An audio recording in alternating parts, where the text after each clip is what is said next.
Breaking off the top tonight, Silent Sam is down. Within the past 2 hours, protesters on UNC's campus toppled the Confederate monument that's long been the center of a controversial memorial debate in our state. We also just got a statement from UNC. Our team of reporters breaking down this historic moment. It's now a race against the clock and Mother Nature to get out and get ready. Many of those coastal communities are already cut off from the mainland. Good evening, I'm Marius Payton. And I'm Angela Taylor. CBS 17's team of reporters is covering storm preparations across central and eastern North Carolina. The big headline tonight, the bridge to Wrightsville Beach is now closed. CBS 17 Storm Team Alert, tracking Florence. Welcome back to our extended coverage of Hurricane Florence. I'm Angela Taylor along with Marius Payton. We will be here with you to ride out this storm because your safety is the most important thing. We do know that this is a very slow moving storm. New Bern, we knew it was going to flood there, and it is starting to just really rise. The water levels It's very scary. That's the exact area where Colleen Quigley was last night at this time at 11 o'clock. What are your major concerns now that you hear the wind and the rain picking up outside? I think my major concern is still the water surge. All right, Derek, thank you. Such a surprise to see so little people there because that really is a popular area in Durham. Yeah. Now, I want to pass along that Go Cary and Go Durham have canceled their services for the day. We do know that Go Triangle will do limited services beginning at 2 o'clock. So if you do rely on Go Triangle, just make sure you check their website to see if your route is affected. And also want to let you know that Chapel Hill just sent out an email. They have stopped plowing secondary streets. They're going to go back to plowing those primary streets, bridges, bus routes, steep hills. Once those are cleared, then they will go back to the neighborhoods and start plowing those secondary streets. And once again, that is in Chapel Hill. And big changes are expected over the next 24 hours when roads are expected to freeze. Yeah, that's the bad news tonight. Our Holden Korwicki in Raleigh with how crews are getting ready there. Hey, Holden. The impacts being felt all across Raleigh with parts of 440 shut down right now. Beth Harkins is on the phone. Can you hear us, Beth? Yes, I can. Beth, can you tell us what you heard and what you're seeing out there, and where are you? Right, Beth, thank you so much. That's Beth Harkins, who lives right outside of the area where this shooting actually occurred on Teekman Place. Again, Beth saying she's unable to get back to her house, but she did hear explosions and that they did hear gunshots in the area at the time that this police officer was shot. She says the helicopters that she heard earlier are now moving away. She's not too concerned about what's going on right now. Now, we have Michael Hyland, who's actually at that scene, the area that we were just describing to you. And Michael, has the police presence let up at all in the area? 17 of downtown Durham, where this explosion did occur.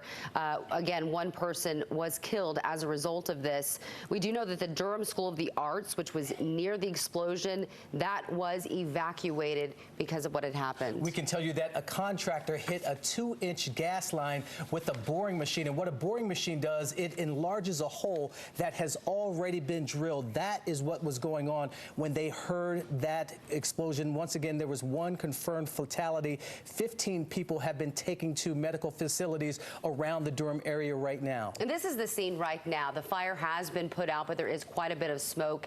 And Durham officials are asking you just to avoid that area altogether because there are quite a few intersections that are closed down, including Duke Street at Main Street, which is where this occurred. Strong storms bring hail to much of central North Carolina, halting the evening drive and delaying the college baseball tournament. The cooler temperatures behind this system and what it means for your weekend. Plus, the breaking national story, tragedy in Virginia Beach. A dozen people dead, several others injured after a gunman opens fire at the end of the workday. Within the past hour, we got an update from Virginia's governor as well as police about the investigation. We'll have extensive coverage from there in just a few minutes, but we start with the weather. A very busy Friday night for meteorologist Bill Ray.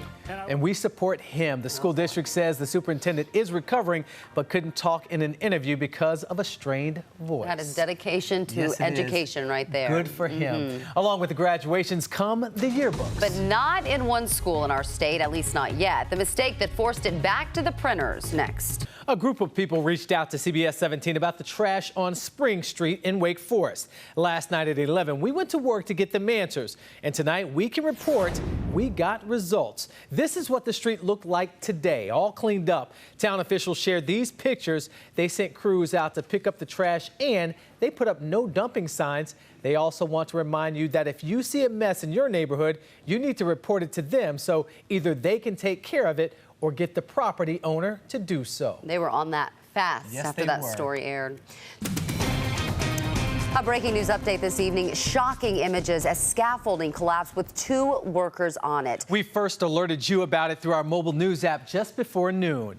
Our Bridget Chapman was on the scene as emergency crews pulled them off the scaffolding along Wade Avenue. Bridget, a witness told you one man was hit with concrete.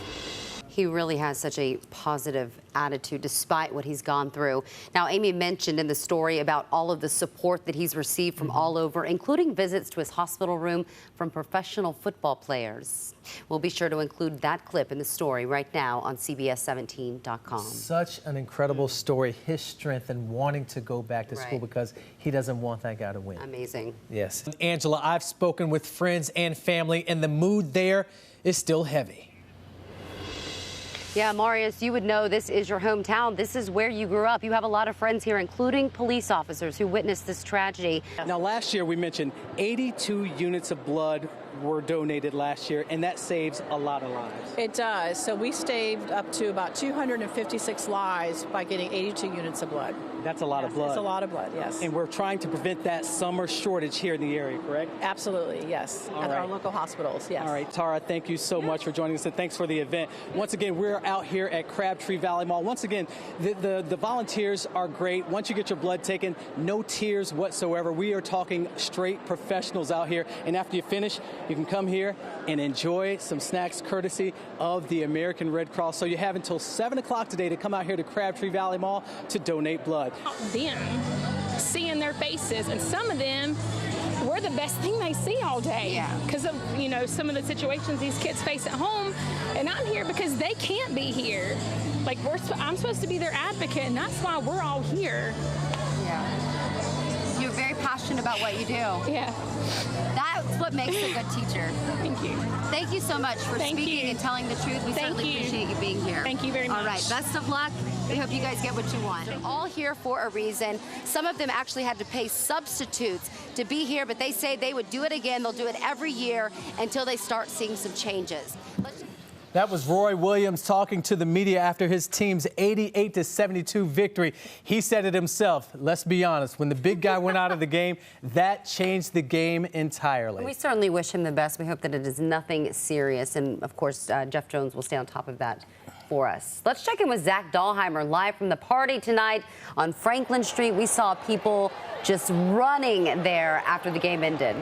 Durham's 7th grader Jason Soren made it all the way to the finals at the Scripps Spelling Bee, but couldn't make it past round 6. This is video of today's event on ESPN. The 13-year-old misspelled the word bolus, which is a European plum. I don't even know if I said that correctly.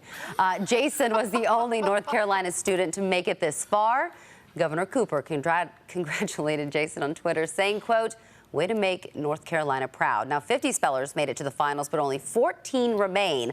The finals resume tonight at 8:30. I love watching it. You said plum correctly. I know that for sure. Bolus, somebody's going to email in and tell me, so I'll just wait for that.